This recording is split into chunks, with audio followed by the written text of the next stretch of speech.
Hey, thank you all for being here. Thank you so much to Ashley for doing this and to Lori for hosting us.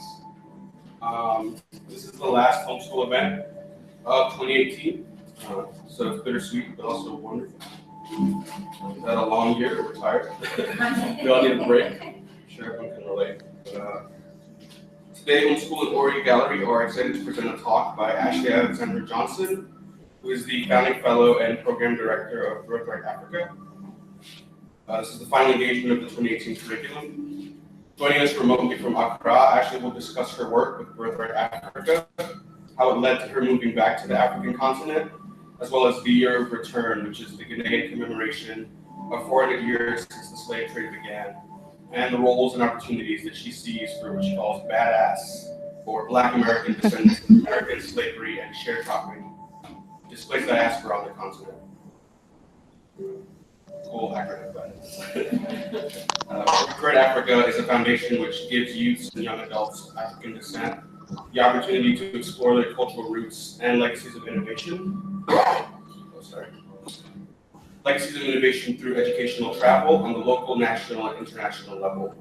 As founding fellow and program director for Birthright Africa, where she ensures effective operations of experiential travel and project-based learning opportunities for fellows and scholars on the African continent. Ashley holds a BFA from Columbia College, Chicago, after transitioning from the University of Chicago, where she briefly studied anthropology. As a native of Chicago, Ashley was prepared in her youth to serve her role as a woman for others through her Jesuit education.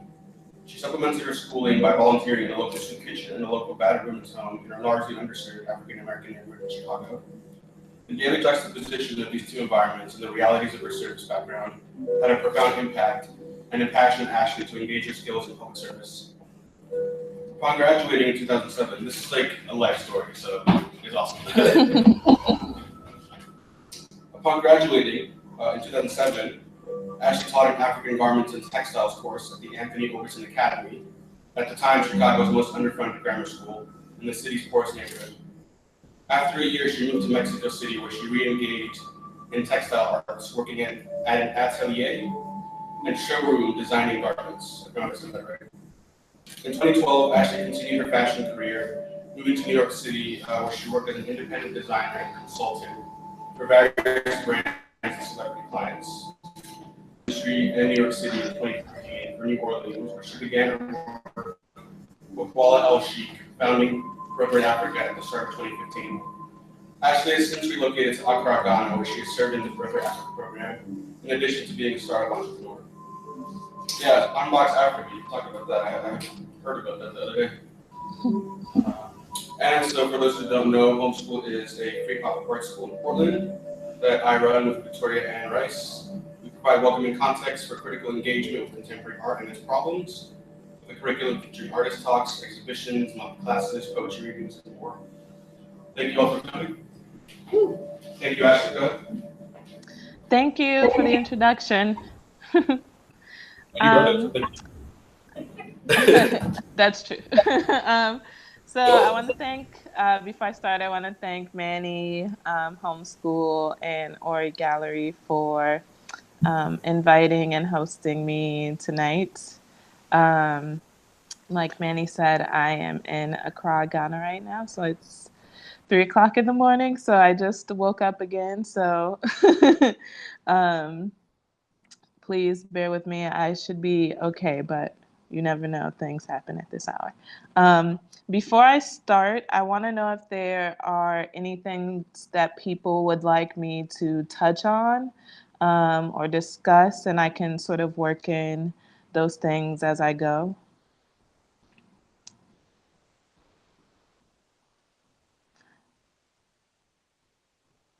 I don't think I can hear you anymore. Or is just no one saying anything? Sorry, I muted the mic because the feedback produces audio issues. But okay. I'm just curious to hear what brought you to move to Ghana. Okay. Anything else? Or? Okay. So, like Manny said, I'm Ashley Alexandra Johnson. I was born in Chicago, um, and I grew up in the South Side, and where basically in Inglewood, Chicago, which is at the time was considered one of the most dilapidated neighborhoods in Chicago. There was not a lot of positive or progressive stories that um, I heard about or learned about as a youth growing up there. So there wasn't really a lot of vision for what my future could be as far as who I could be or who the people around me were could be.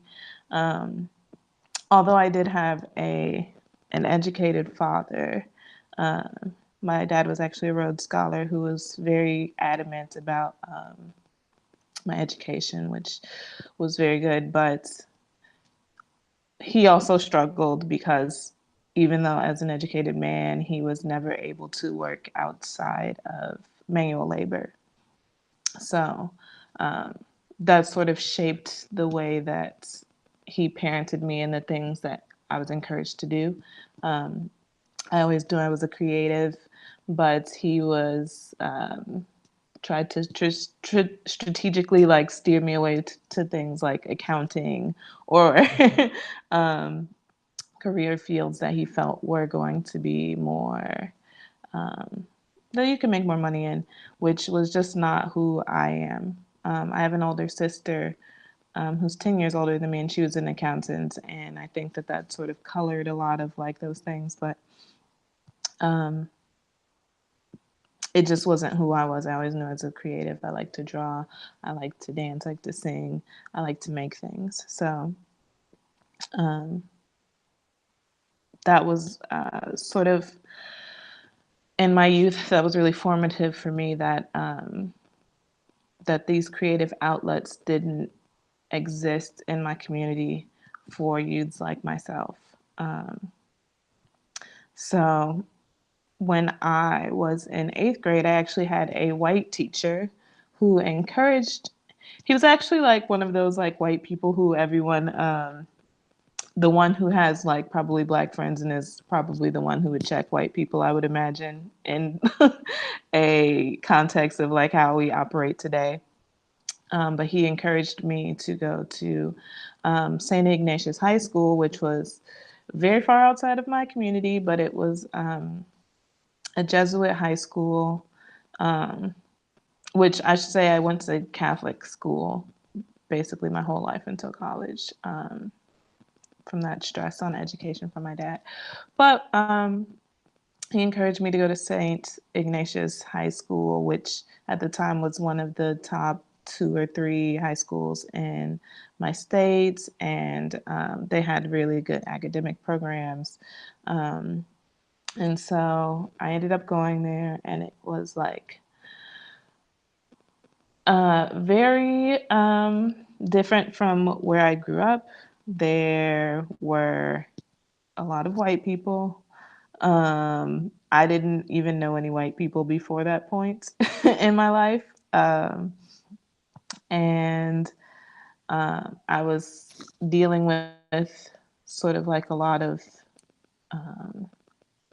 issues just regarding like race and things like that at that age because those white kids also hadn't met a lot of black people. So there was a lot of like culture clash, and it sort of informed um, how I was navigating that system. Um, I think that the school was like 1,200 students, so it was very, very small. And all of the black students in my grade would all sit at one table. The girls would all sit at one table, and the boys would all sit at another table. And then the rest of the cafeteria was white. So um, it was definitely that kind of experience. Although I, although it was not pleasant, I will say that it was very it was very it was something that helped me form and inform like who I became in the future in a lot of ways. Um, because I just was thrown into a situation that a lot of Black people did not get to experience at that time, because not only was the school mostly white, but a lot of them were extremely wealthy, and I was coming from this poor neighborhood. And so I would leave like the ghetto every morning and then go to like this like school that is like appraised for millions of dollars. It's one of the oldest buildings in Chicago. It survived the Chicago fire. And be around these kids who are driving the school in like Bentleys and Jaguars and Audis and things like this. Um, and there was a lot of like growing pains with it, to experience like, okay, there's like a disparity of life, like, um, but it was also really informative because, anyway, I'll keep going. But yeah, so that was basically like what it was like for me through high school. So um,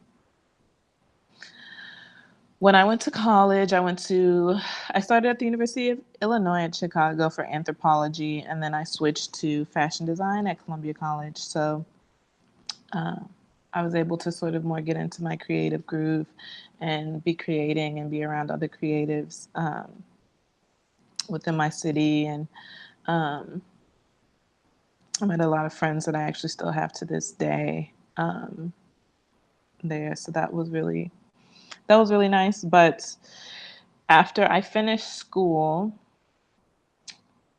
at the same time, actually, in between school and finishing school, I met a circle of friends who introduced me to some people who lived in Mexico City, and we became friends, and they invited me to Mexico City to work in their atelier.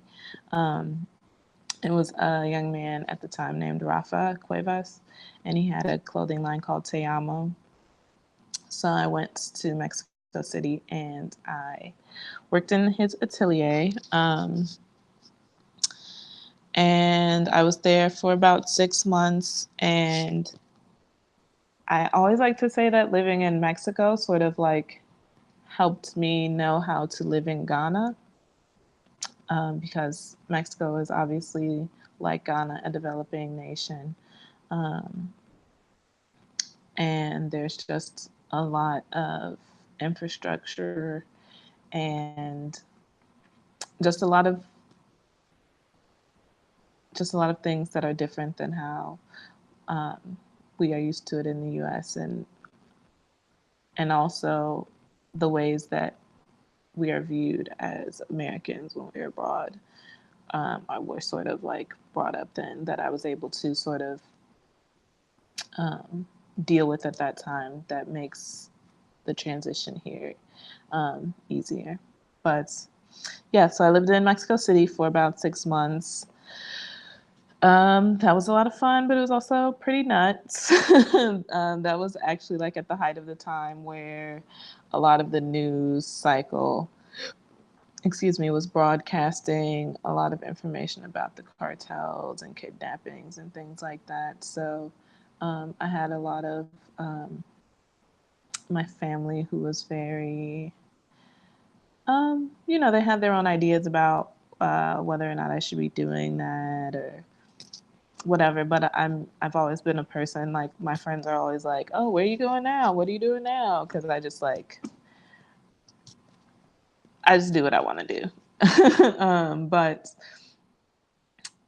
I I enjoyed that time in Mexico, and it helped me really to understand how to live abroad in a developing nation, and it really helped me be able to live here.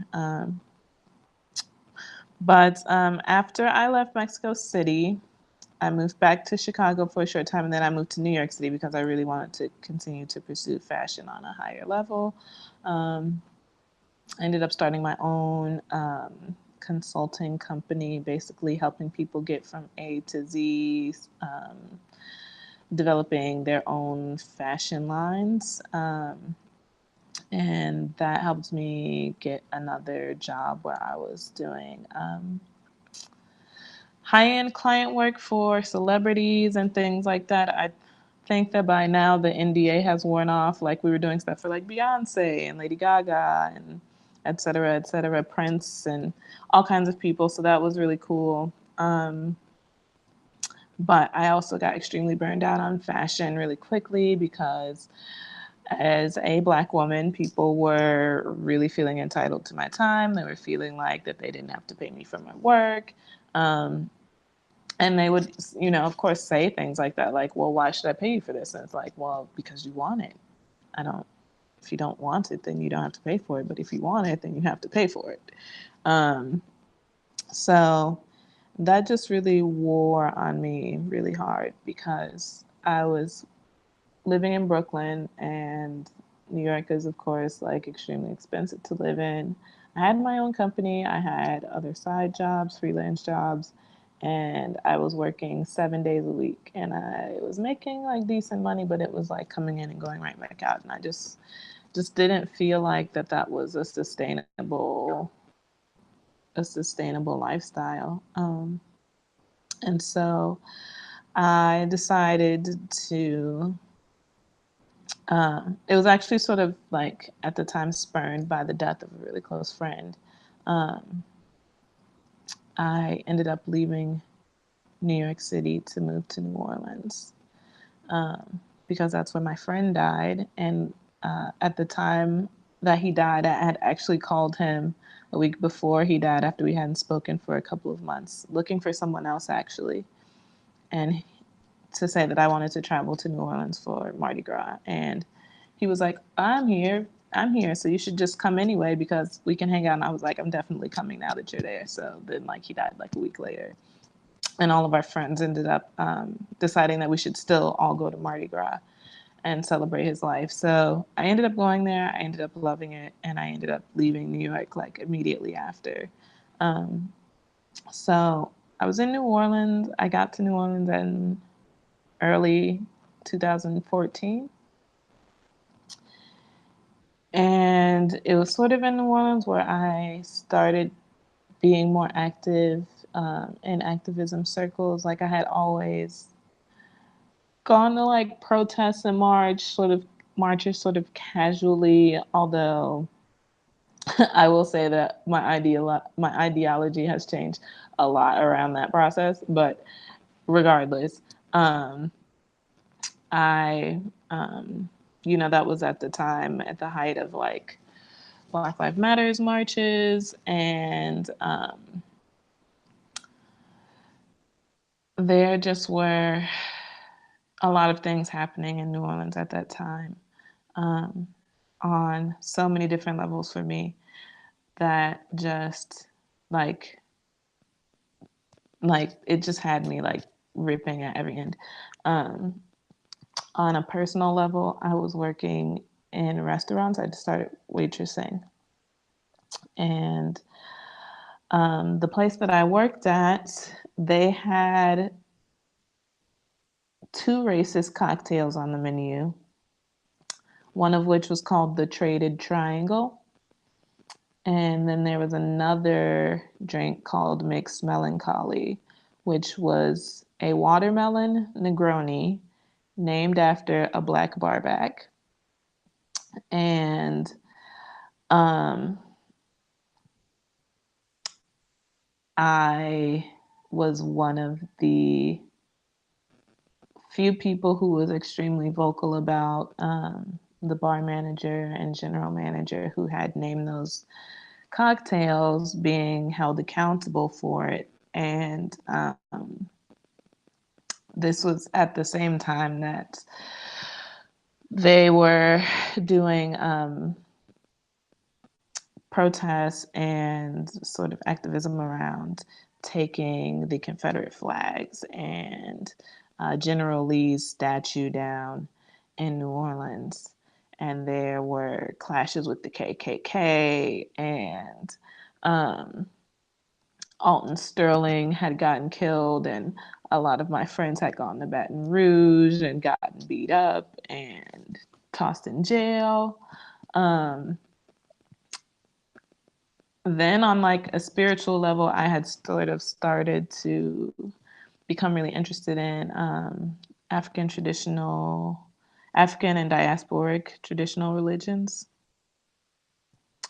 and my sensitivity and intuition and all became extremely heightened. And I also was just, so there was just like a lot of environmental, spiritual things that were going on around me at that time. And it just, I was just screaming like inside. It was just like on a chaos loop. I was just like, what is going on in the world? What's going on with me? What's going on around me? Like, these people are demons. Like, it was just really, really, really intense to deal with. And this also coincided with the 10-year anniversary of Hurricane Katrina, which had been being planned. I mean, I won't say it had been being planned, but about a week and a half before it happened, the job that I was at that had these cocktails had actually come to the conclusion that they should finally hold the GM accountable in a public space. So they held a meeting, which I had been the one who pushed for it for so long. And in the meeting, he was allowed to say that he had never heard of a connection between Black people and watermelon. So how could him naming watermelon Negroni after Black Barback be racist? And exactly. And he also said that the traded triangle wasn't a reference to trading slaves. It was a reference to an obscure rum trading route. And it was like, but what were they trading the rum for? So it was very strange because it was like you held this meeting to hold him accountable, but you're now letting him like literally dodge accountability in the corniest ways possible. So I actually, at one point during that meeting, oh yeah, there was also, I didn't write this in my notes, but there was also at that place a white man who told me he was going to slap me because he like wanted me to mop after him, which obviously, like, you know, if you work in a restaurant, like you have your side jobs or whatever, and his side job was to sweep and mop. And he like was insisting that I did it, and I said no, and he said he was gonna slap me, and I was just like, I don't know if you're gonna slap me. I really don't think you're going to slap me. And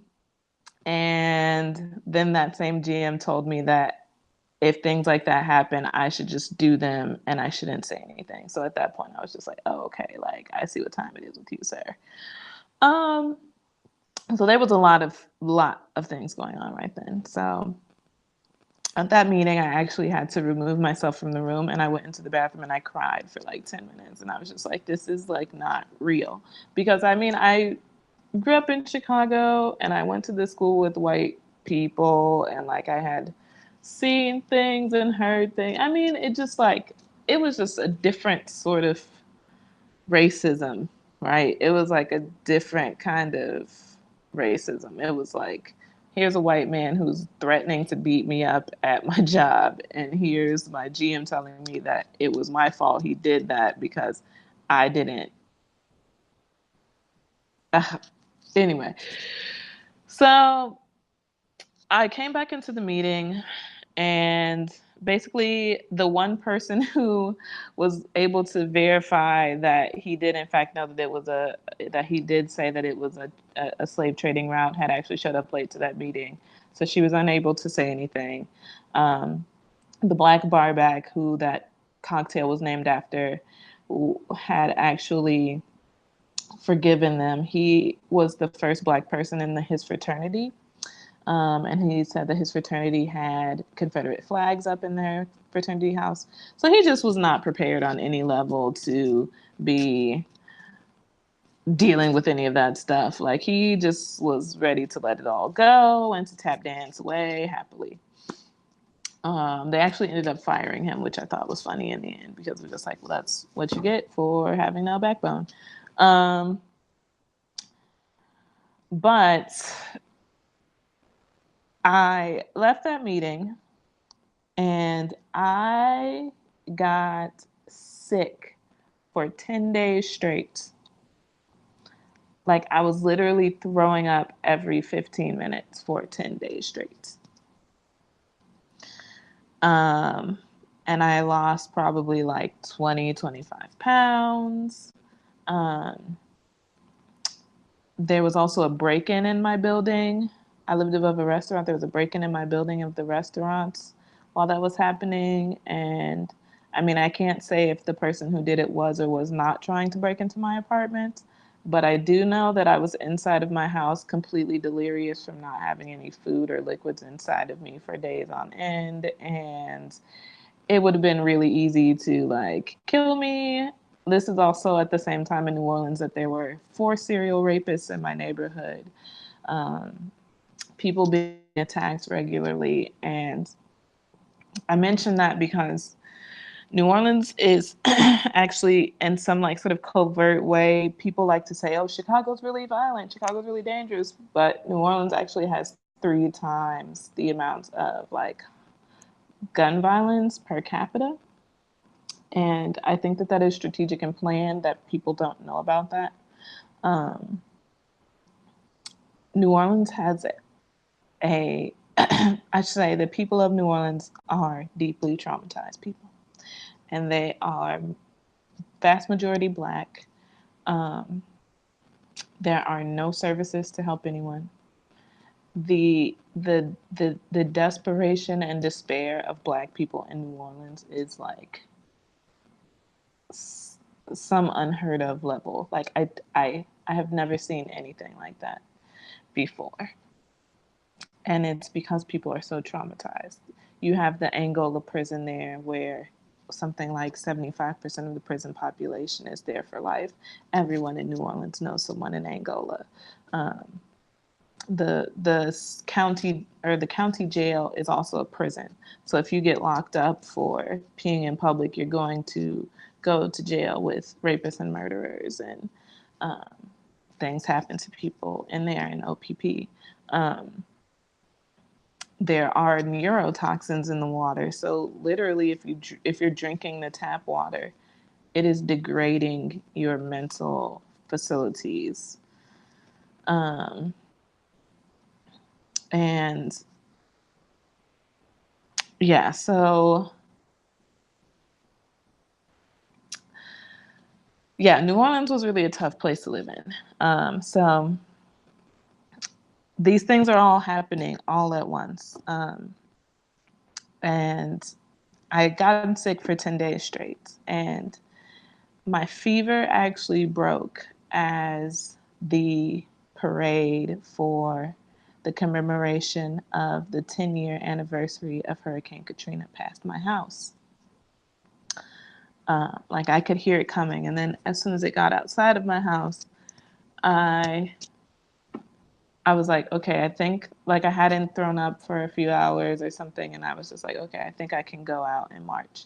So I went outside, joined the parade, um, and I just like broke out in this crazy sweat from the top of my head, and it was just like gushing down my head all over my body. I was like soaked, and I'm like not a sweaty person naturally, so like the fact that I was like sweating, like it was like my fever had broken, and it was just so it just had this like strange, powerful feeling that it was just happening with this commemorative parade of the 10-year Katrina of Hurricane Katrina, um, which had actually started at the point in the lower Ninth Ward where the levees were blown up.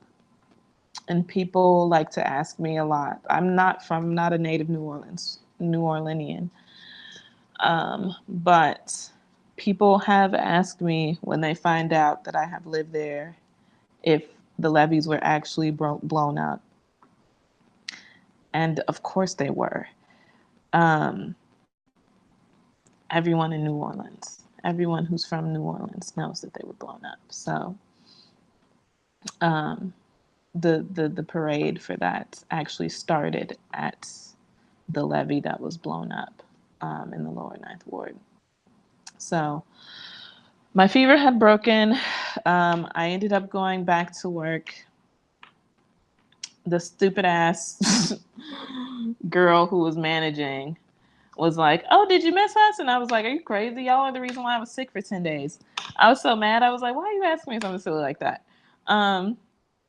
So I ended up having to quit that job because the environment was it was a hostile work environment.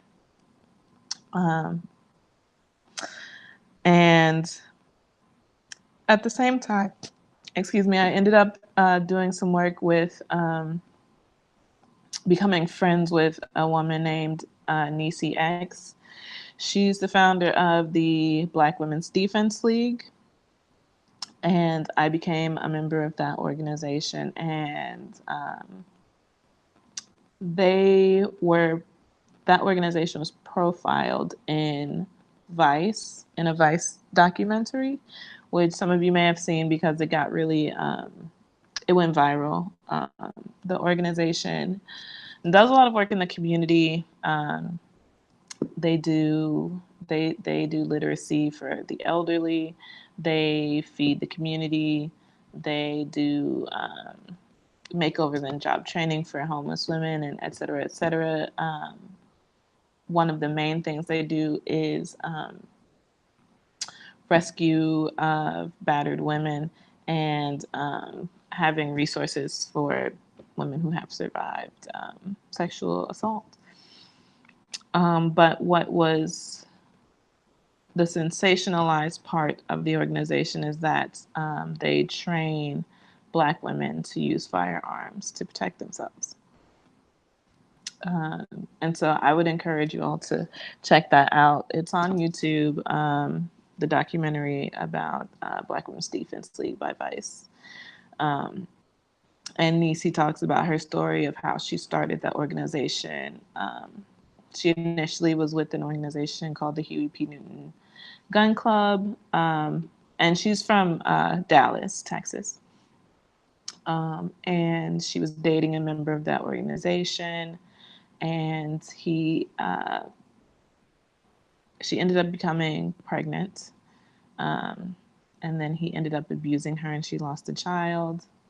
She went to the leaders of the organization asking for accountability. They basically brushed her off, and then she ended up having to examine why an organization that claims to be for the Black family, but a Black woman has been abused, a Black child has been killed by its father, why the father is being protected and the woman is not being protected.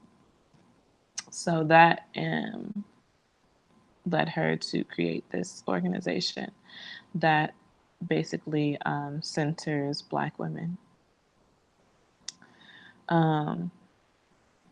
So I ended up becoming friends with her and doing some work with her. And through all of that, I was also having my own personal professional crisis where I'm just like, I can't waitress for the rest of my life, but I also don't want to work in fashion. And at that point, I started putting some ideas together for an organization that I had started calling Birthright Africa. And it was sort of from working from the side of like, what would I want people to do if I could send them to Africa just to experience that for once in their life.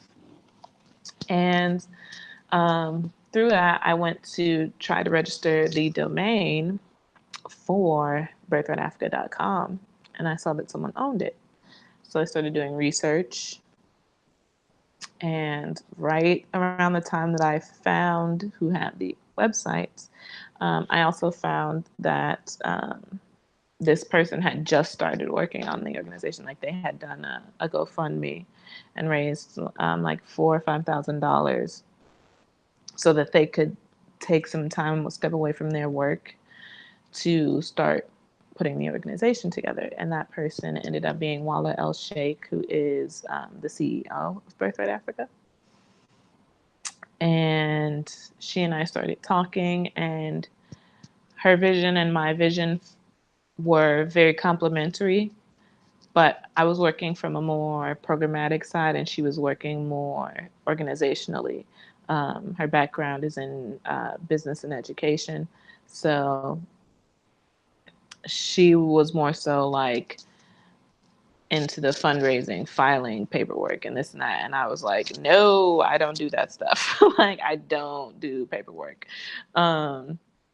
I want to plan trips. I want to put the trips together. So um, we ended up like mashing our ideas together and just forming this, just this concept for what this program could be. And that was at the beginning of 2015. No. Um, Actually, I can't remember. Yeah, it had to be at the beginning of 2015. Yes, because at the end of this year, it'll be 4 years done. Um, anyway, so we started doing that and we worked remotely for about a year and a half. And eventually we realized that we would have to go to Africa, and we had settled on Ghana as being the country. I actually didn't have Ghana in my mind. She is the one who had Ghana in mind. And when all was said and done, it is actually made the most sense. The reasons why we chose Ghana as our pilot country is because one, it's economically stable here and politically stable. So Ghana has elections and there is not violence surrounding them, which is pretty typical in a lot of African countries. Um, it is also very safe. Ghana is the safest country in Africa, and it's several times safer than the US. And it is also in West Africa, which we wanted to start in basically where people who would be joining our program, where one of their roots would be from directly. Um, and with it being in West Africa, there are only 4 countries in West Africa where they speak English, and this is one of them. So those are the reasons why we chose Ghana specifically. So we worked for about a year and a half remotely, and then it was actually right before my birthday in in 2016. So in 2016, August, I basically left New Orleans and um, I went to California for a month to just like sort some things out, which actually leaving New Orleans was like the most hectic thing that I could do. It was just like, it just seemed like, when you can't do something and you just feel like this impending doom and you're just like, oh my God, this is so bad. This is so bad. And everything gets worse. And I literally got on a plane to go to California, and I got off the plane and I went to my friend's house and she was like, hey, you want to go see Grace Jones tonight? And I was like, oh, like this was like the best thing I could have possibly done. And then actually everything from there ended up being like really great. And I was really, really relieved and happy.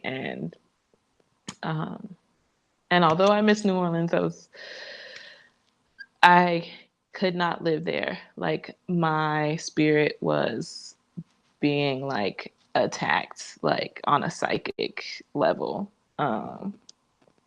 But yeah, so I went to New York after that, and that was actually the first time that Walla and I met.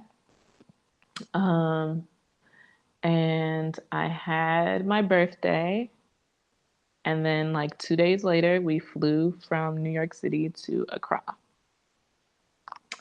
And I remember being on the plane, and you know how they have on the seat in front of you, it has like the little cheap little graphic of like the world, and the little plane is a dot going across it. And like when it started to get close to the coast, I like it was dark outside at that point, but I woke up and I started like looking out the window, and like I feel like I can still even see it like right now. But like I was looking out the window and I could see darkness, and eventually I could start seeing like some lights like lining the what I imagine is the coast, and I was like, we're home. And um so the plane landed and we got off, and we actually like immediately like started to get into our itinerary because Birthright Africa offers a 10-day experience. So we had a 10-day pilot basically where she and I just um we I laid out the 10-day pilot, and we followed our itinerary to see um if it was just a feasible thing that could happen. So we we got off of the plane and we immediately went to this place called the New Bouquet Foundation. We met this like incredible educator named Abdullah, who told us about that organization, which they are a gallery, and they host contemporary artists as well as folk artists and art from antiquity. And the folk art that they host is actually very interesting because they support a program in, I think the city is called Wa. It's in the north of Ghana. And there's a school there for blind children. And because of the way things are here, like people who have disabilities like blindness are severely disadvantaged. Um, Boarding school is common here. Most people will have been sent away to some city where they'll be in boarding school. But so blind children are sent to this school in Wa. And there, New Bouquet supports them learning how to weave kente. And they're children basically, and they're master kente weavers. And the kente that they weave is so beautiful. It's like these beautiful textiles, and they can't see what they're doing, but they can clearly like they clearly know what they're doing. They've been trained, and they also it's just these beautiful textiles that they're making. um so that's one of the organizations that Du Bouquet supports, um which they are actually unfortunately closed right now for a remodel, but that's actually good because that means that they have gotten some money, some funding. So when they open back up, there'll be some new facilities there, which I'm excited to go to, because they host a lot of really incredible events, film screenings, openings, and things like that. You said it was called Numuke? New Bouquet, Nubuke. So thank you. Mm-hmm. So that was our first day. We went there. We went to our hotel. Um, the second day actually ended up going off the rails completely. We There's not a lot of information online. So a lot of places here don't keep up with the internet or their websites or things, which is really unfortunate. And I think that when I get to the part about the opportunities and challenges of the year of return, that is a big one. But the basically the National Museum was closed, and the Museum of Science and Technology was closed, and they're both still closed, and that was in October 16. Um, so we ended up having to go to the Art Center Market, which is sort of like it's a place where a lot of the artisans live. I need to put my phone up. Sorry. I hope you didn't lose me. Okay. Um, we ended up having to go. Thanks. We ended up having to go to the art center market, which is like sort of like a hustler's paradise. Like all these people live there, and they're the artisans that make these things. But then there's all these shops where they sell what they make at overinflated prices, but it's like a tourist market. It's like the place where tourists are sent to get their things, even though you can find things at other places, but it's just like a giant marketplace and it's right by the ocean.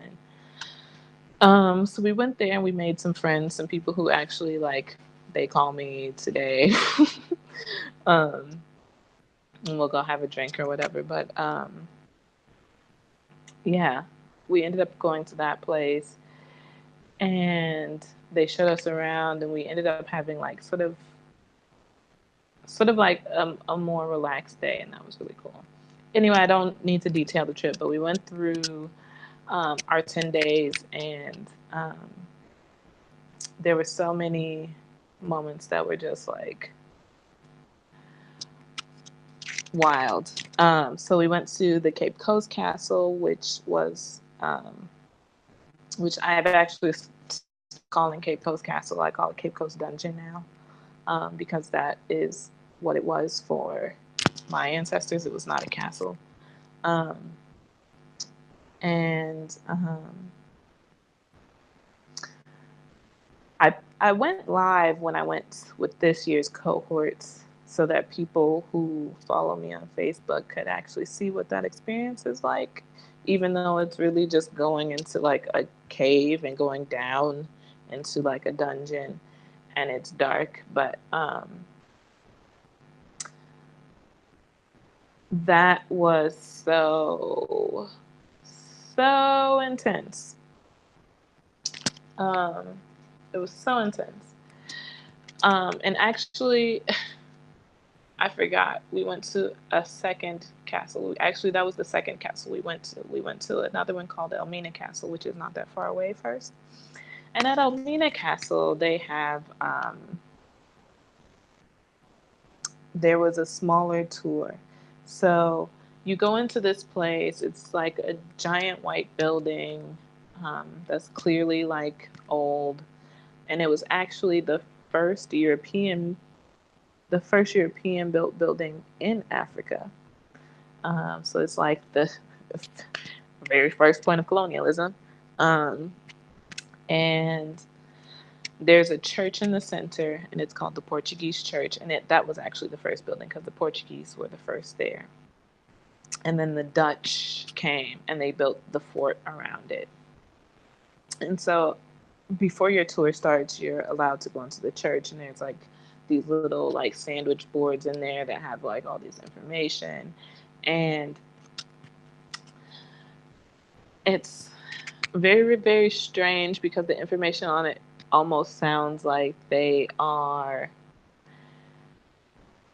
trying to downplay what happened there. Like it was like Dutch contributions to Ghana and things like that. And it's just like slavery, pestilence, war are not mentioned, but like words like bread and this and that. And it's just like this is goofy. Like so I'm looking at that stuff and I'm getting like kind of pissed off. Um, and I'm walking through the church, and then there was like this building used to be an actual functioning church, right? And I get to one corner of the place, and there was just like this little cell in the corner, and it had like this tiny little door. It maybe was like a foot and a half tall.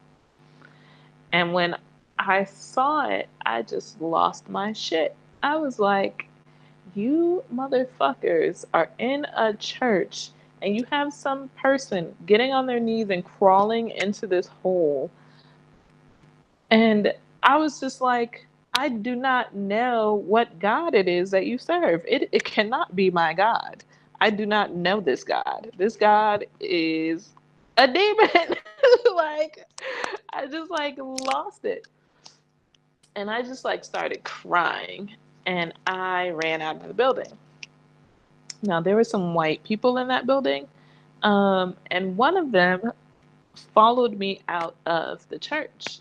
And I was sitting on the edge of the church, and I just had my head down, and he came outside, and he stood like directly in front of me with his arms crossed, and he's just looking at me.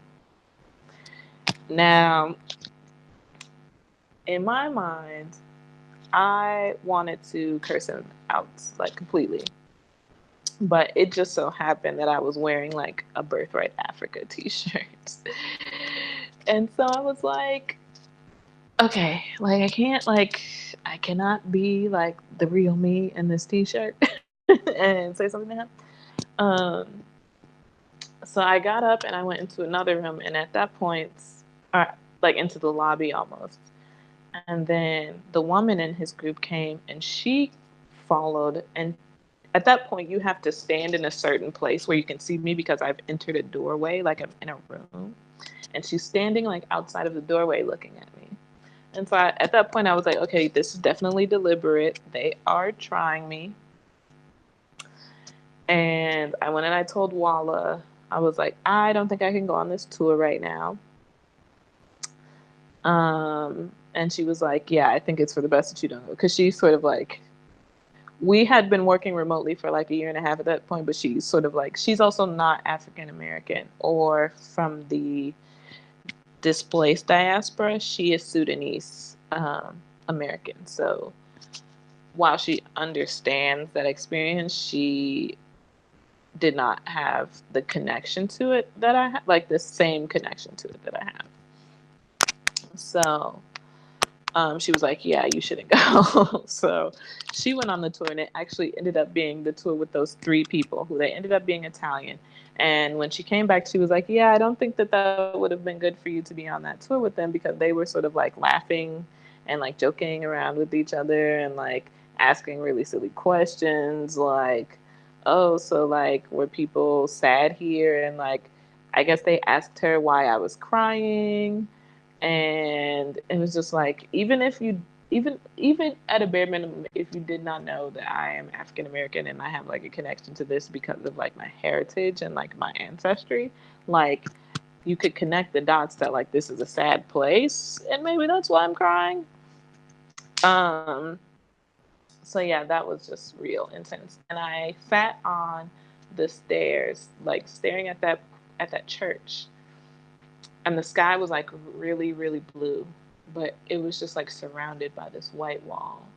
And I was just like, I wonder what people just felt like coming in here and just like seeing this is like the last sky they'll see, and it's just surrounded by this wall. It just felt like it was a prison. It was a dungeon. So yeah, that was really intense and tough, and I had a really bad experience there. But then when we went to the Cape Coast Castle, our group ended up being African American people, some Caribbean people, some Ghanaian people. So everyone was Black, and everyone sort of like it was kind of a better group to do a tour like that with, for me personally.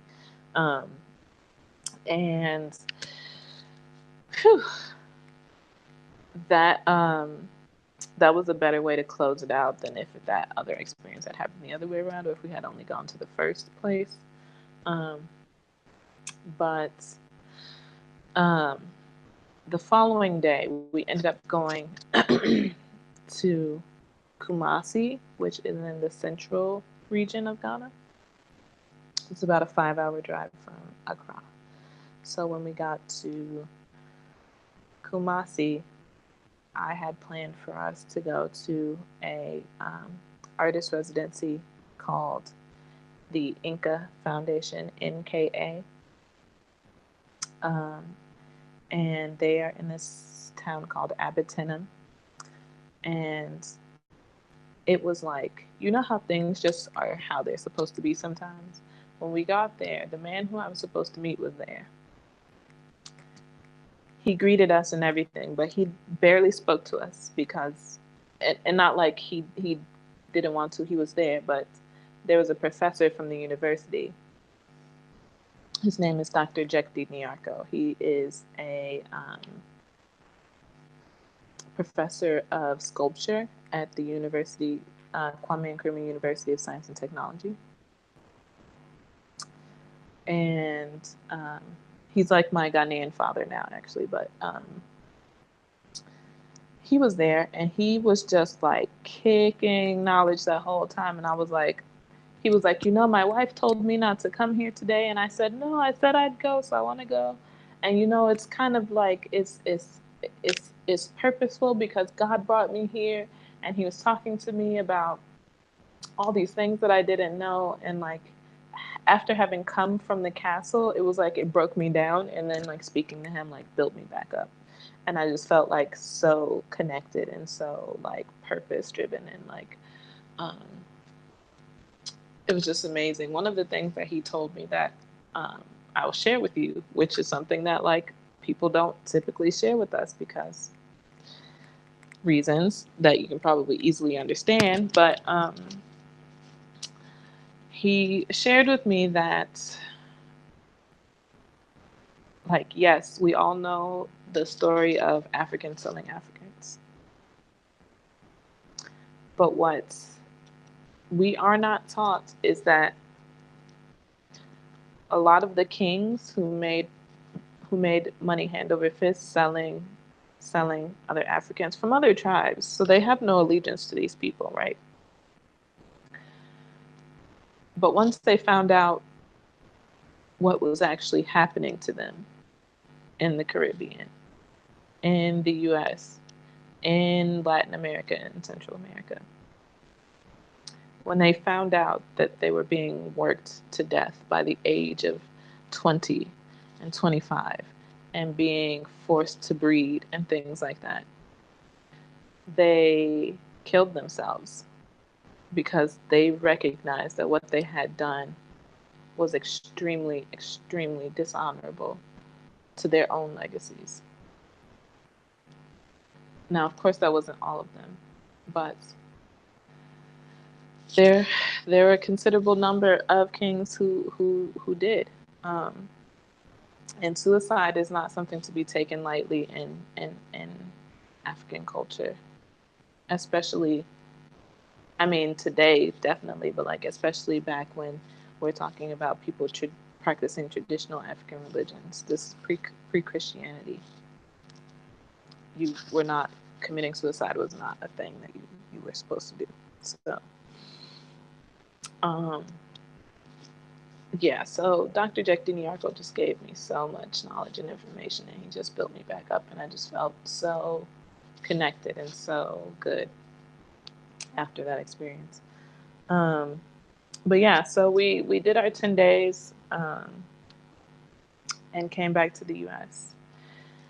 And because at that point I had left New Orleans, and I knew that I was going to not live back in New Orleans. And I knew that I didn't want to live in Chicago. And I couldn't move to New York. And I don't like LA. And there's just really no place that I really wanted to be in the US. After I experienced Accra, I said, well, my organization will be traveling there. So it would be a strategic place for me to set myself up. So I should just move to Accra. So I ended up moving to Accra August 1st of 2017, just a few days before the 2017 cohort, which was the first group that Birthright Africa brought to Africa. They had just completed 7 Fridays, I should say, in New York City, where they did from 9 to 5. So the program works basically when you're in the program in New York City. So you do exploration on the national, international, and local level. So they started on the local level, and there's 7 Fridays in New York City where over the summer where we would all meet in a place where we would do a workshop or a panel. So we've gone to WeWork Harlem. We've gone to businesses that are owned, managed, or led by Black people. and we do a workshop or a panel, or the owner of the business shows us around and talks to us about what it is they do. But actually, the first thing that we do when we get there is we eat breakfast together. Then we do the panel. Then we go to lunch together, and then we go to a historically or culturally relevant site. Places like the African Burial Ground at Wall Street, Weeksville, which is the first African American community in the U.S. It was in Brooklyn, which we actually found out that the Seneca Village, the one that is under Central Park, is said to be the first one, but it actually was. It was a mixed neighborhood, sort of. It wasn't all black, but Weeksville was all black, and it actually had the first public school in New York. Public school number 1 is actually a black school, or PS number 1. I'm sorry, no, PS1 is the actual school, but the first actual public school that was in New York City was a black school. So that's what the program is like in New York City. They then go for 3 days to Washington, D.C., where we stay on the Howard campus. They go to the Smithsonian Museum, the new Smithsonian Museum for African American History and Culture. They do a workshop panel in Washington, D.C. when we were there. I don't remember the company name, but we had a woman who runs her own medical facility. There was also the woman who owns AfricanAncestry.com, where they can do your genetic testing and tell you which tribes you belong to, or ethnic groups, I should say. There was a black man who's opening charter schools in DC, and there's a man named Diallo Sumbri who he has an organization called the Birthright Movement, and that's who is partnered with Ghana to do this year of return. So they also do, I can't remember what else they do at DC. A lot of like tourist things too, like they walk the U Street and see all these historic sites in DC that were formative to like building the nation and what have you. And like this historic black community. So after the 3 days in DC, they go back to New York City, and then they prep for their trip to Ghana, and then they come to Ghana. So I was already here ahead of my first group that came. When they came, they were a group of 7, and they all had their lives changed by the experience. They all still talk to this day. They all talk to me to this day. They talk to a lot of the people who are on the panels and things. Do you want to show it now or later? Do I want to? Oh, you can show it now. Okay, I can do that. Yeah, so he's just going, and he's just going to show our promo video for basically that shows the impact that the trip had on our scholars for 2017. Look at my fucking feed. Ignore my feed. It's a mess. Sorry, the internet's really slow on Facebook specifically for some reason.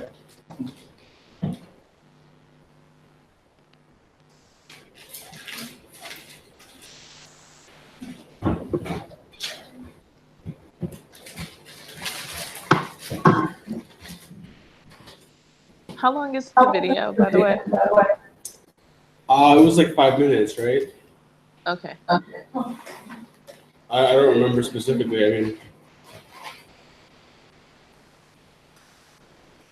this is fucking ridiculous. I'm gonna email it to myself because Okay, I mean, I can keep talking until you get it all. Let me know when you're ready. Um, so we had our 2018 cohort come in August of this year. Um, they were a group of 10.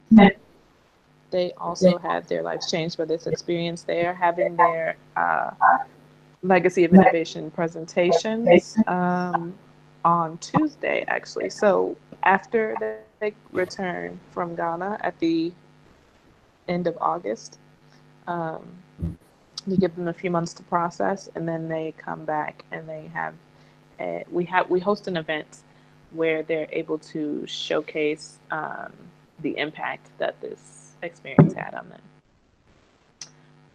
And so that is this Tuesday for this current cohort, the 2018 cohort.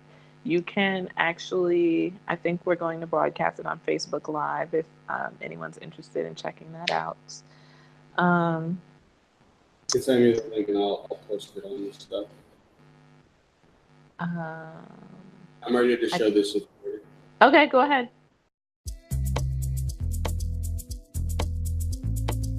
The story that's always told for me is that we were slaves. There's always these questions of black identity, particularly in America. Who were we before slavery even was thought about? Our history is not taught in depth at the K through 12 level, and so many of us graduate not really fully understanding the contributions that we've made throughout history into the present day. Were we kings and queens for real? Studies have also shown that knowing your history, studying your culture, actually does reflect on your academic achievement. The exposure is everything. You never know what you're capable of until you're exposed to that one thing that gives you that aha moment. Right now, we have a major underrepresentation of managers, leaders, and owners of African descent. And there is a gap of talent, of diversity. The mission of Birthright Africa is to inspire youth and young adults of African descent to explore their cultural roots and legacy of innovation.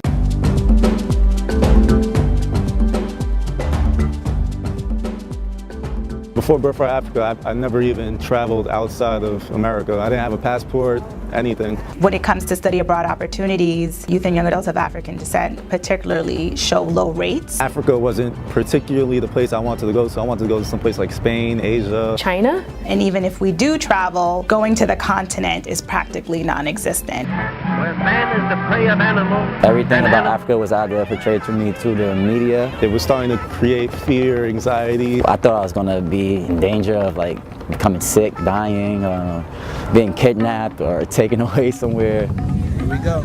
It was the total opposite. From the moment we stepped off the plane, there was a quaba.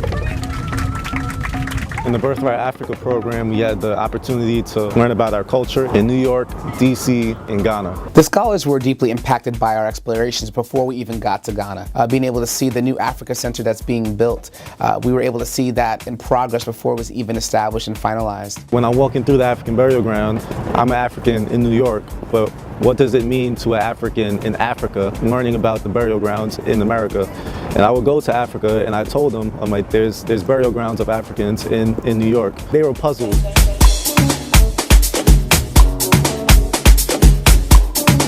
In New York, we visit innovation partners such as AppDeco. They represent creators and innovators that are tapping into solving the problems that they've either experienced, see communities experience, or just great business ideas. When we understood their age and their level of success, it was like, oh wow, I can do this too, and it was very encouraging. The Birthright Africa scholars were greatly impacted. I could see transformation as it was happening throughout the program, and particularly when we were in Ghana. The people were friendly and genuine everywhere we went. You eat the food and you listen to the music. You go to all the places, like all the places that you read about in the textbook. The slave castles were very heavy for me, especially the women's dungeons.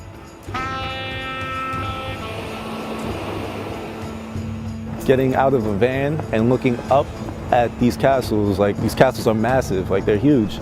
The deeper feeling I had was a spiritual feeling because I'm walking through the same halls that my ancestors had to have walked through. Learning about the history firsthand and seeing the chains in the ground, we were trying to hold in all that emotion, but like when we got out of it, we just started to break down. We walked out the point of no return and walked back in the point of return. So that means that we're returning back to the homeland. And then the African men who were by the water, they're like, Akwaba, welcome back to your land. It was a trip to the Ashanti Kingdom. I'm watching a documentary and I'm glancing at some photos along the wall. And then I see this king. And his last name was Ware. But come to find out, it was actually pronounced Ware. That gave some value to my last name and confidence and pride to carry that last name. Two places we really enjoyed visiting also were the African Center for Economic Transformation and the Impact Hub in Accra.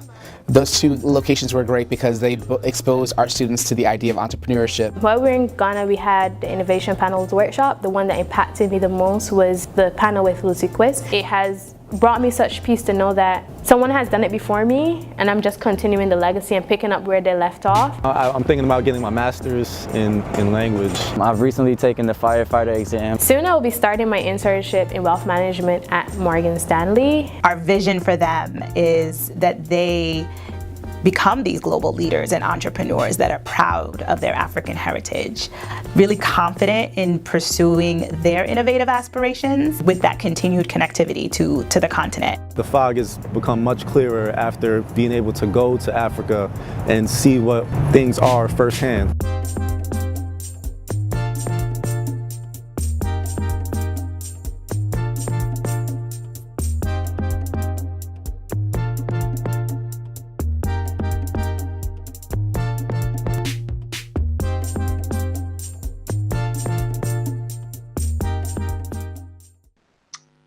Okay, you're good. Okay, so if anyone has any questions about Birthright Africa, I can take those now because we have about like 35 minutes left, and I want to spend the last part talking about the year of return. So if anyone has any questions about Birthright Africa. I have a couple, but let me let the audience go first. Okay.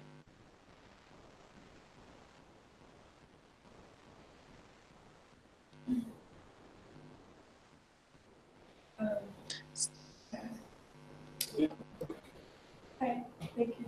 How are you funding? Hi, thank you for your presentation. How are you funding your travelers? Do they fund it like Rosario School, or they Manny, can you repeat the question because I can't hear it as well as I can hear you? Ask if the scholars are fully funded, or if it's a partial funding, or where does the funding come from also? More of a okay. You can answer some of it. So the scholars don't pay for anything while they're in the program. They don't pay for food. They don't pay for their accommodations. They don't pay for, I should say, we pay for their food. We pay for their accommodations. We pay for their travel. They don't do any fundraising. It's their birthright. So it's something that's given to them as their right of being people born within this diaspora to have that experience. So it's given to them for free. We even give them bus passes with enough fare on it so that they can get to and from our program. So there isn't anything that they pay for within the program, other than if they want to buy souvenirs or things while they're traveling, or if they want to drink alcohol, we can't pay for that. But otherwise, everything else is provided for them. Our fundraising is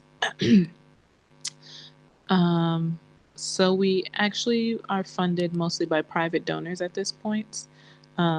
A scholar costs anywhere between $3,500 and $5,000. So our executive board pays, well, I don't want to say they pay, but there's a due for being in the executive board that goes towards funding scholars. And then the rest of it is mostly private donors.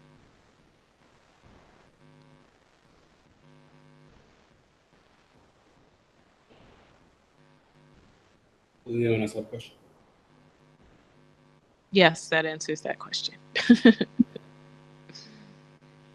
I was kind of wondering, I mean, there's an elephant in the room of like capitalism and entrepreneurial spirit. Like, I think we all understand the necessity of, resilience in the context of neocolonialism and the repair of the diasporic relationship. But I'm wondering on this like focus on entrepreneurialism in the program. Like, I'm wondering if you can speak to that.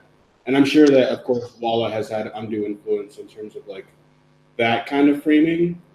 But I would like to hear your perspective on it too. Yeah, I think that you probably know that from private conversations, especially with. I am not one of those focused on like Black excellency framed through like a white lens, um, like sort of everything that's supposed to be like Black and excellent is like graduating from a university, which is like great. But what about, things that are outside of this achievement lens that would be applauded by the white supremacist power structure, So I personally like am having to contend with that myself on a personal level. However, there is the necessity, so it's not something that there is the necessity, but it's also not really something that I can push back on. So how I contribute and how I sort of create static to that is by sort of like infusing our programming with things that are outside of that. So we are, of course, modeled after Birthright Israel. We have no affiliation with them, but that's where the idea came to us from. And they offer 28 different trips. So I'm planning programming that goes, that offers more than just entrepreneurship, STEM, beta is actually what we call it, focused programming. I want to do an artist residency for artists. If you don't, if you're not particularly interested in this STEM sort of track, I also have plans for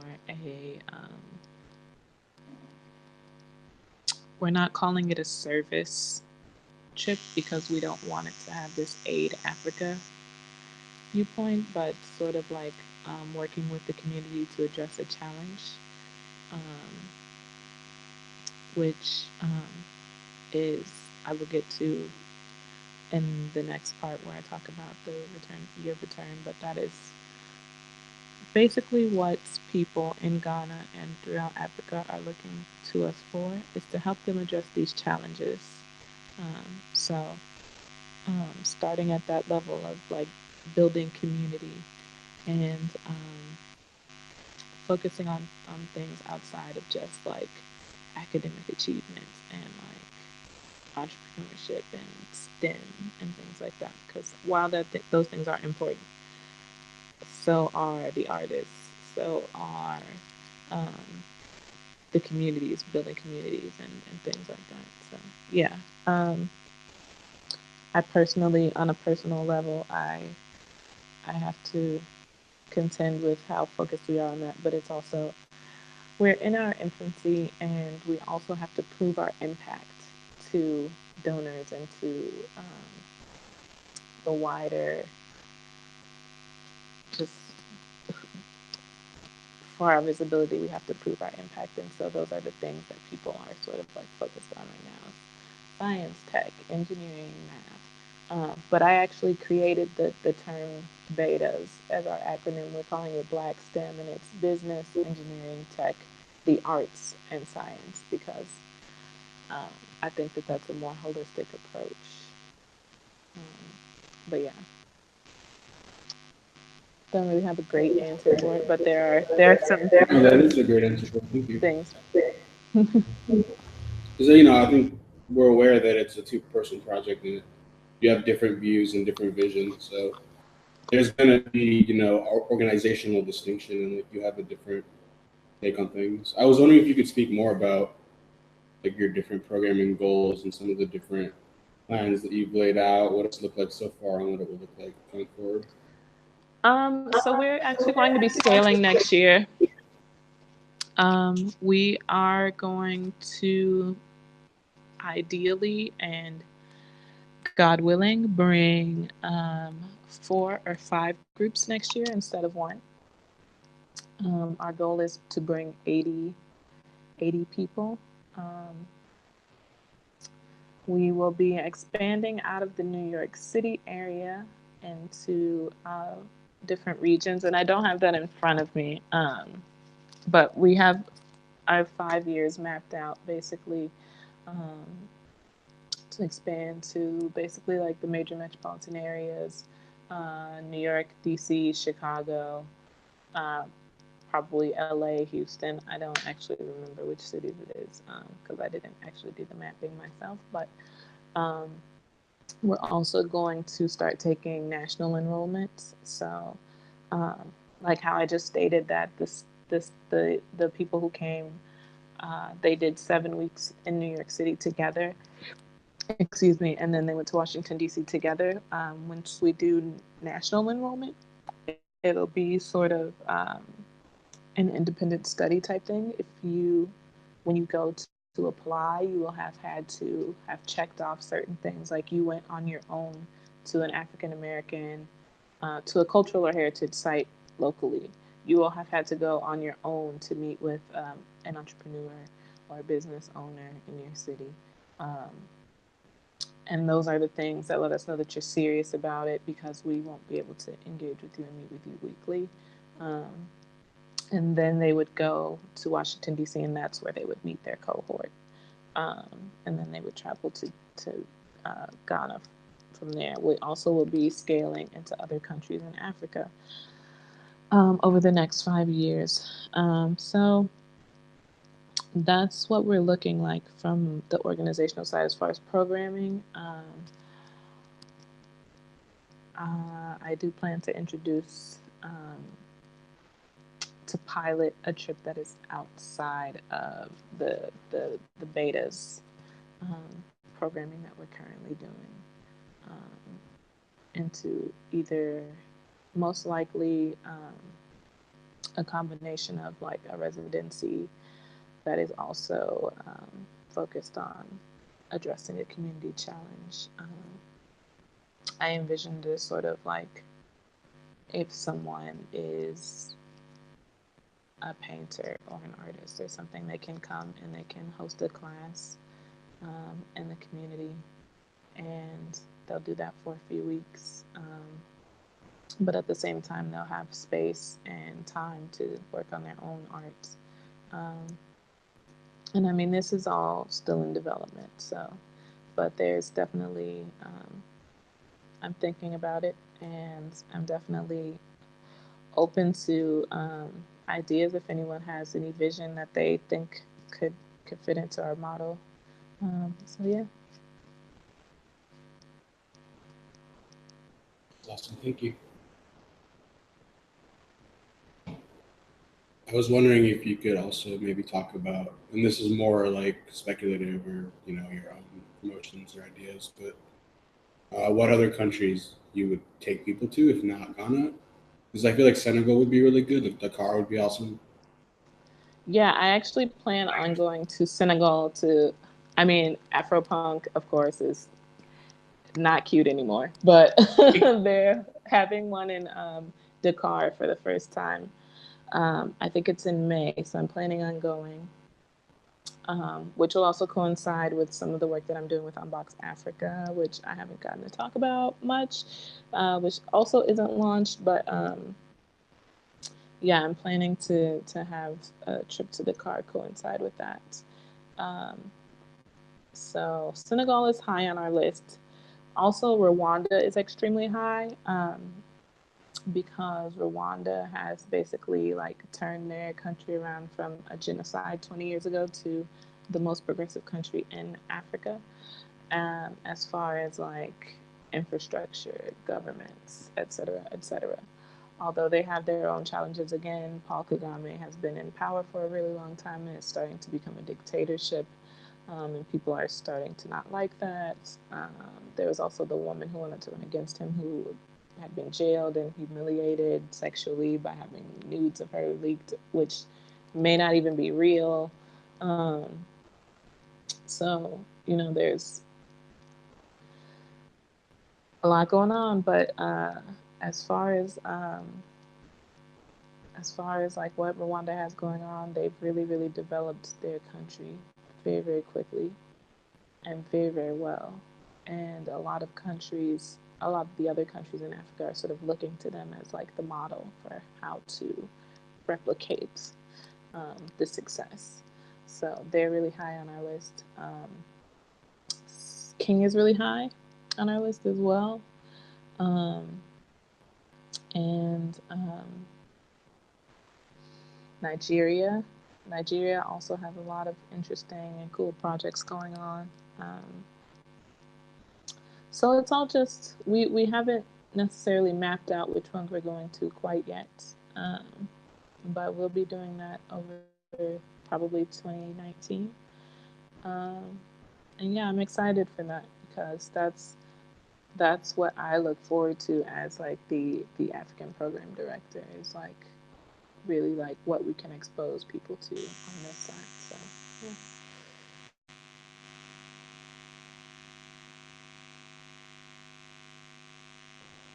That's awesome. Thank you. Okay. Do you have any more questions? Any other questions before the year return? Just really quickly, what is Unbox? Was it Unbox? Oh yeah, are you allowed to talk about Unbox Africa at all, or I think people are interested? No, I am. It's my company, so yes, I can talk about it. Well, I don't know German. Masters and stuff. It's Unbox Africa is a company that I'm launching before the end of this month. That is basically it's starting out as a subscription box of locally sourced artisanal, natural, handmade goods from a select city within Africa, or I should say a select region within Africa. So the first box will be curated in Accra. And the box will come with goods that like elevated goods. So things that are from companies that are small, but they have really great products and they are able to meet a demand. If I send out 100 of their products to a client base in the US, they can meet the demand if those people come back as customers later. It'll also have some local arts and some curated content, digital content, as well as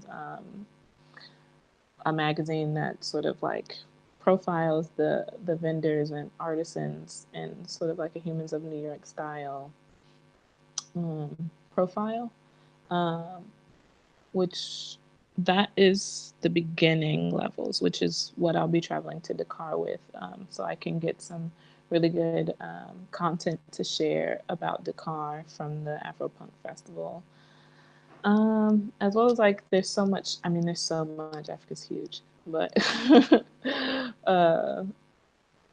yeah, so I'll be traveling to different countries every 2 months to sort of curate a box of elevated goods and art for a US based clientele, which will hopefully expand into Europe and the UK shortly after that, as well as into high-end contemporary art dealing, as well as travel stuff and media things. So we're launching next month. I'm sorry, at the end of this month, but I have a solid vision for what I see for this company, and yeah, it's basically a subscription box for right now. A really high-end, elevated, curated subscription box, but a subscription box nonetheless. Thank you. So I'll start talking about the year of return then. Okay, that's good. Okay, so the year of return is commemorating 400 years since the slave trade began. I personally, so there's going to be events all throughout the year throughout Ghana. None of the other countries are commemorating the year of return, but I also think this date is specific to Ghana.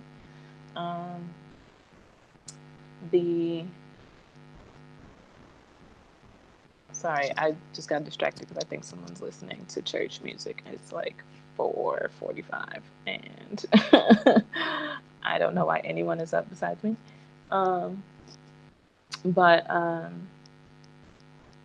yeah, this is specific to Ghana. There'll be events every month. I just recently got an itinerary. It doesn't have a lot of details, but it basically is telling me what events are happening which month. I don't have the days yet. But yeah, there's concerts, there are conferences, travel things like all over the country. So that's basically what it is. There are a few problematic issues that I have with the year of return, which I'm considering doing a video about soon, which is that yeah, I'll start with the bad first, and then I'll go on to the good. We'll end on a high note. There are a lot of promises being made. First of all, they're targeting African Americans for this year of return, which I think is already problematic because people were taken all over the Caribbean, all over to Latin America, Central America, and North America. And I think it's problematic to only target African Americans. Secondly, there are a lot of promises being made about what people can look forward to when they get to Ghana if they choose to repatriate. And I can tell you that a lot of that stuff is completely unrealistic. I presently cannot even find the form to get Birthright Africa registered as a company in Ghana so that I can get a work visa here.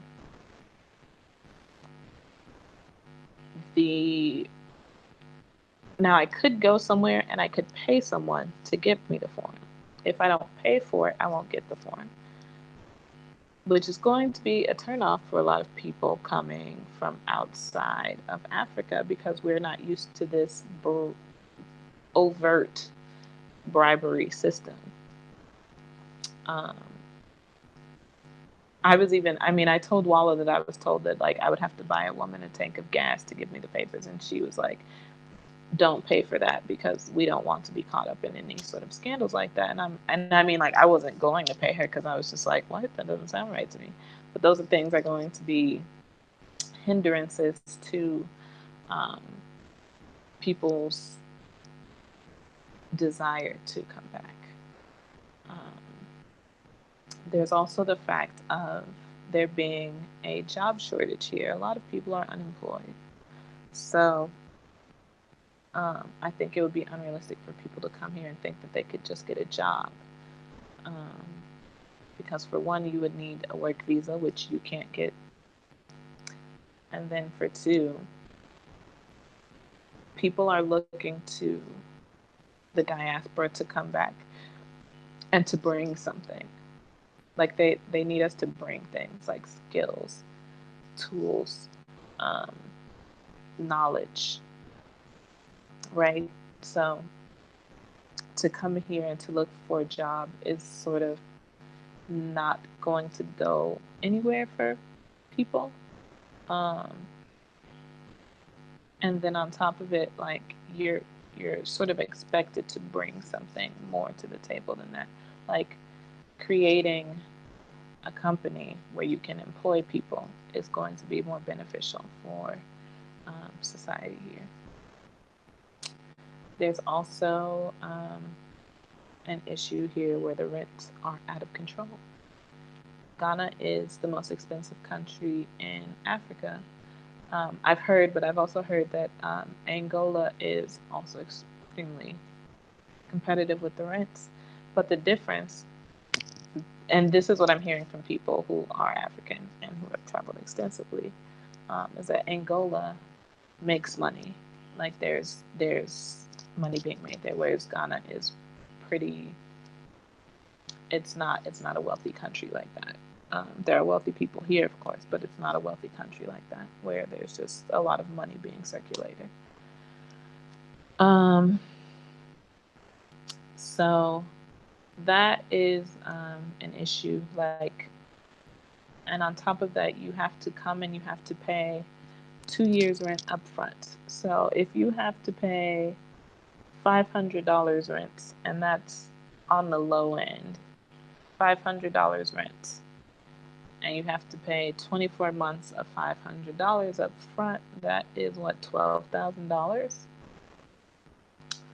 So that cost is something that a lot of people don't know, and it's going to hinder people from being able to integrate themselves into society, because you can't save $12,000 living in the US as like just a regular person. People don't have that kind of savings, and especially to put towards something that you have no idea what the outcome of it is going to be. So there's also a lot of issues with the actual infrastructure. Power goes out, water goes off, which are manageable, but they're just things that people aren't used to. For me, they're manageable. But when Walla was here, and Walla is Sudanese, she had a big problem with like the electricity being out. I didn't have as big of a problem with it, but that's something that will affect people's desire to live here. And that's one of the things that I was talking about with living in Mexico that prepped me for living here, because in Mexico, the water would go off, the power would go off.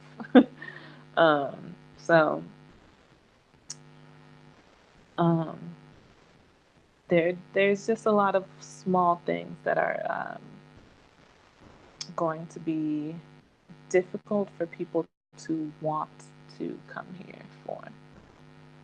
Aside from them already having to tackle their own, well, I won't say their own, but the conception that has been given to us of Africa, which some of it is true, some of it is exaggerated, some of it is not true. And things are different all over this continent. There's so many places here, it's huge. So yeah, there's a lot that that I think is not being talked about and is being overlooked in this invitation. Also, that's the big thing, is that this invitation is to us to come here when there is actually not any sort of system in place really to integrate us into society. Like, even myself as like one person of like a few, there's like maybe, I think something like 100,000, maybe 400,000 African Americans here right now. I could be wrong. But they only awarded citizenship to like 30 people, like in 2014 or 15 or something. They don't have the capacity to do that. It's not possible. And then, like I was talking about with websites and things like that, you can't find information online.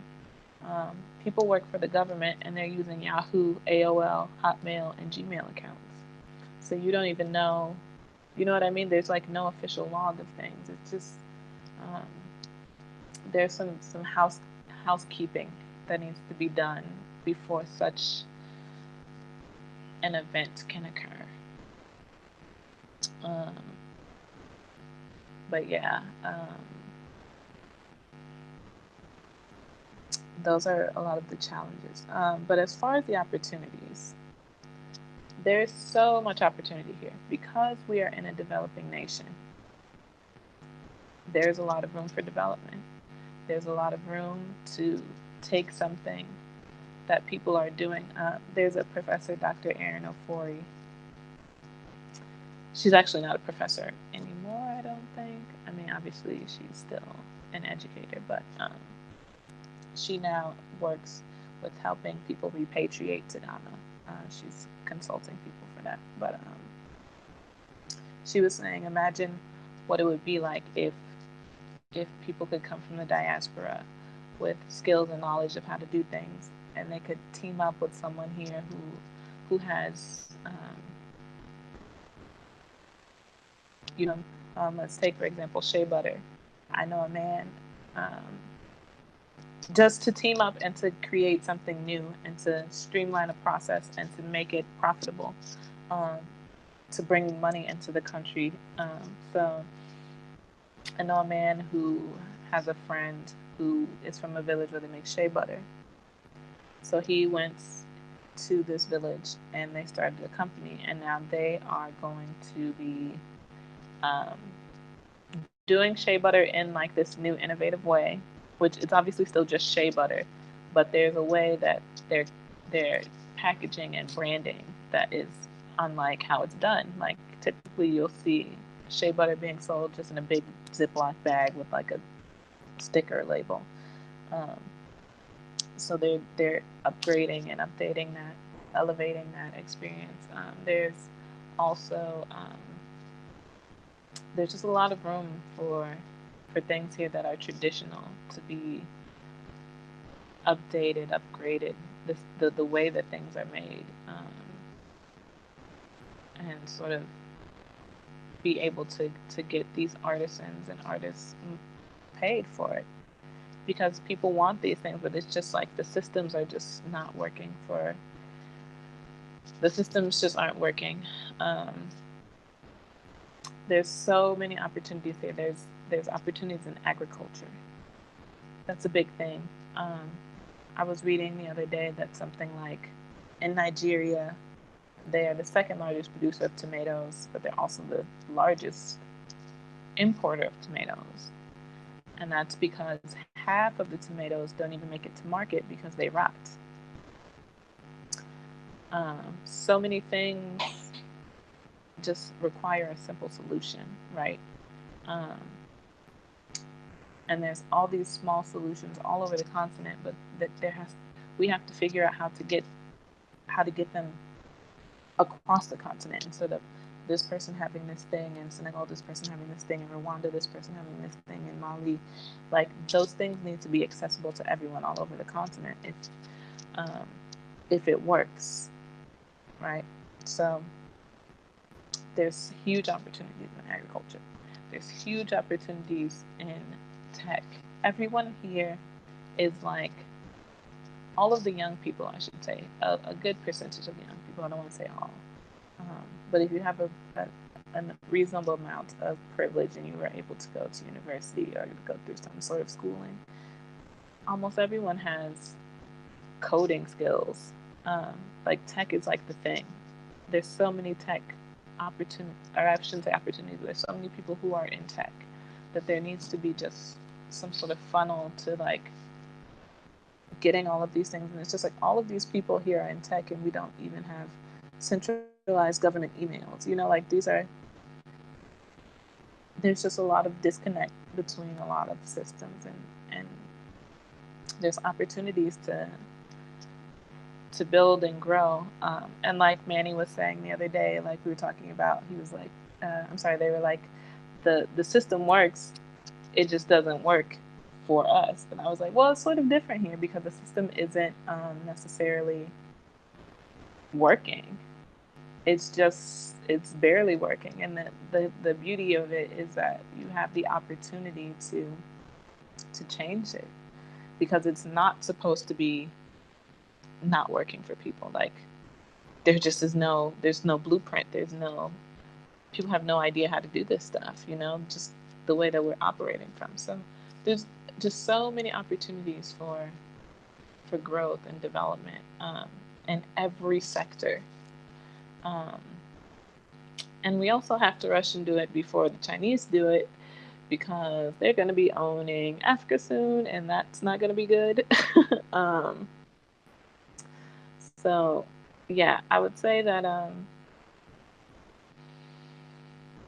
the vision for the future is wide open. The future of Africa is wide open. People just have to make their plays, and we have to hope for the best. And there's a position that everyone can play, even at home in the U.S. One of the things that we like to say at Birthright Africa is that, like, our birthright as Black people is not just Africa. We belong everywhere, all over the world. If you want to position yourself somewhere and you want to execute your dream and your vision, you can do that anywhere, because as Black people, we were already all over the world. We are entitled to that for as much labor as we have put into this planet to mine everything that keeps everything going, to contribute labor and resources. We don't have to sequester ourselves in Africa. We can if we want to, but if you choose to be anywhere in the world, you can do that. So, I just think that there's a lot of opportunity, and the future can be bright. And I try to remain hopeful, even in the face of, like, all the times where Ghana is really frustrating for me. But I'm excited for the future, and we'll see what this year of return brings. And I do plan on using my voice to sort of let the government and organizers know that, like, we're not prepared for this. We have to do more to prepare. So, yeah. Are there any questions? I know we're, like, getting close to time. I was wondering, what is that conversation like? Does there exist a conversation between Birthright Africa and the year of return from the state of Ghana? So the year of return is organized by an African American man, the man Diallo Sumbri, who does the Birthright movement. So he and I personally are friends, and we talk. His organization works with the government here, but this conversation that I'm talking about is not.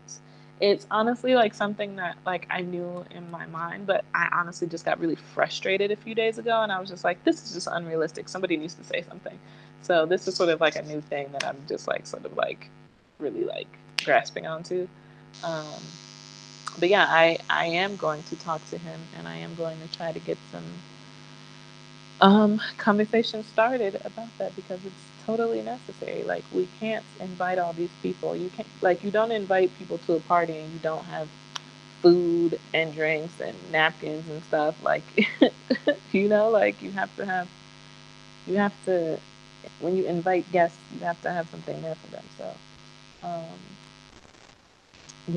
so it's not pre-existing, but I know the avenues to have this conversation.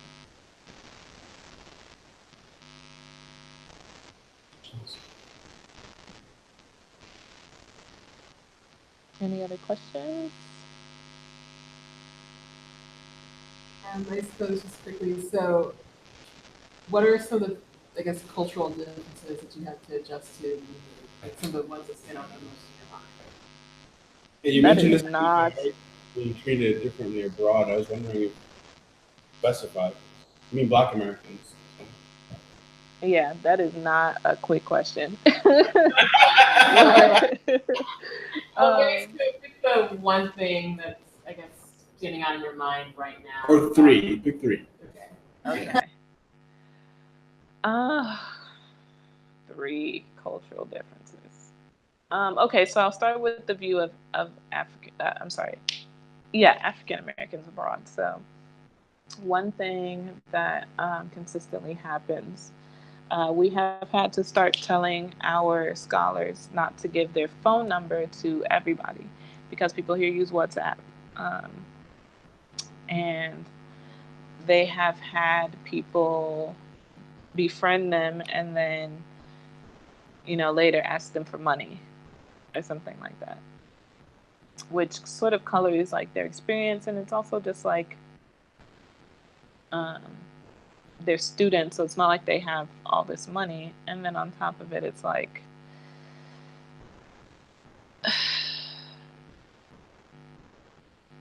it's almost I don't know how to say this, like it's just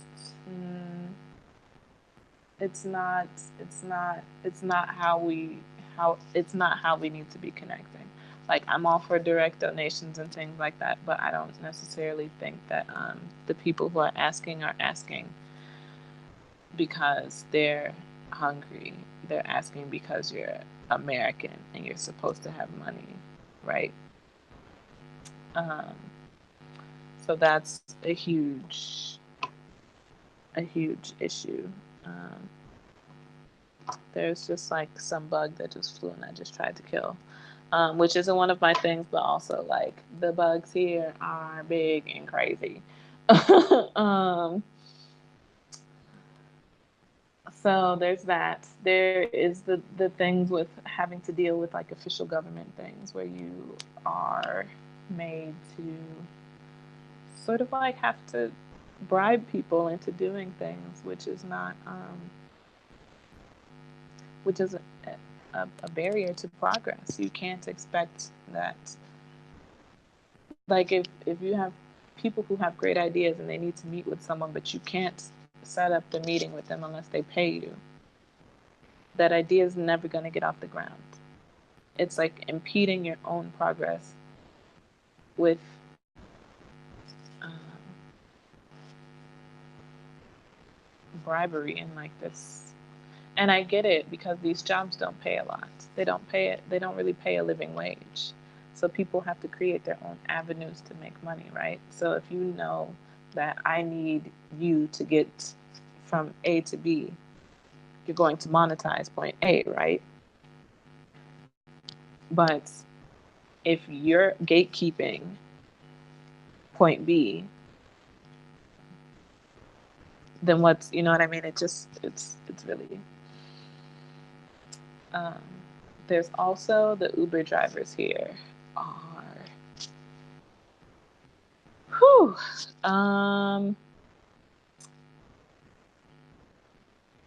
There is a. So, I mean, this is probably also me being spoiled and bratty. I will like 100% fully admit that. But like, it's like every single Uber driver does not know how to get around Accra. And it's like, I've been living here for a year now, and I pretty much know how to get around like pretty well. These are people who have never left Accra their whole life, and they don't know how to go places. And it's really, really frustrating for me personally, because that's like, I just have road rage. That's just like one of my personal issues with myself, is that like I get in a car and I get pissed off like immediately, whether I'm driving or not. And so, yeah, the Uber drivers are just a nightmare to have to deal with. And that's on top of just like even American Uber drivers. It's just like it's another layer of hell dealing with the Uber drivers here. Um, yeah. Yeah. Also, I think that yeah, just the perception of being like American here is really, really. It's a hard one to navigate because I've heard people say things like, "Oh, I wish that my grandparents had gotten taken." And that's like a really ugly thing to hear for me. And I can't explain to them that, like, well, I mean, let's just say that they had gotten taken. You probably wouldn't be here because most of those people died in the ocean coming over. And then a lot of them died during those 400 years of slavery. And then very, very, very, very few of us actually made it to the point where we became African Americans in today's society. And even still, like one of my friends, Russell, said it to me, and I told him, I was like, you are a dark-skinned, like, big black man. Like, you'd be in prison. Like, that's not what you want. You don't want that for your grandparents to have gone over there. Like, you would literally be in prison. So there's that. There was also an incident. I meant to bring this up during my challenges thing. There was an incident where I went to a fashion show and everything was just, it was a graduate school fashion show and everything was normal, just a graduate school fashion show, nothing out of the ordinary. And then one of the students' presentation was, her theme was the transatlantic slave trade. And she had her models like walking down the runway like they were injured and they had all these chains, and like she sewed tatters into like these garments, and it was just like the most tasteless, disgusting, horrific thing I had ever witnessed with my eyes. And like I wrote an email to the administration, and it was just sort of like, oh yeah, there's like an educational disconnect between that. And it's really, really painful, right, to have to see something like that from another Black person and like acknowledge that like they really don't know, but you have to know on some level of just being a human that like that's not like a fashion. And those are things like that would really make that have made it hard for me to sort of like feel like not necessarily for myself, but I definitely struggled with those incidents. But I know that like other people are not going to be able to take that. It's just really, it's really gross, and I don't know, it just leaves you feeling like it's like the sense of community isn't there, or that people don't understand like that narrative. People like to tell you your narrative here. Like they like to tell you what it's like to be an African American, what it's like in America. And it's like, you're telling me what my life is like, you're telling me what my community and my ethnic group is like, and you're not letting me tell you what it's like. And so that's really difficult. Yeah, so I don't know. I don't have much more to say about it, but yeah, that's a really difficult thing to have to deal with on a regular basis.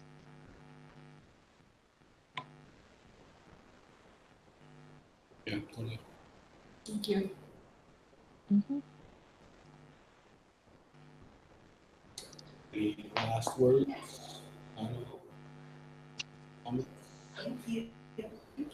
Thank you, Ashley. Thank you. Thank you.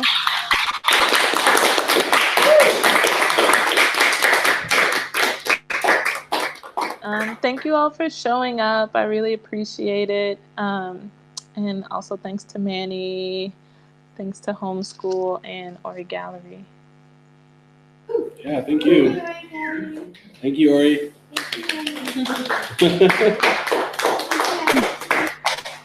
Okay, so I'm gonna sign off, and maybe I'll see you all in your return. We got 12K. Bye.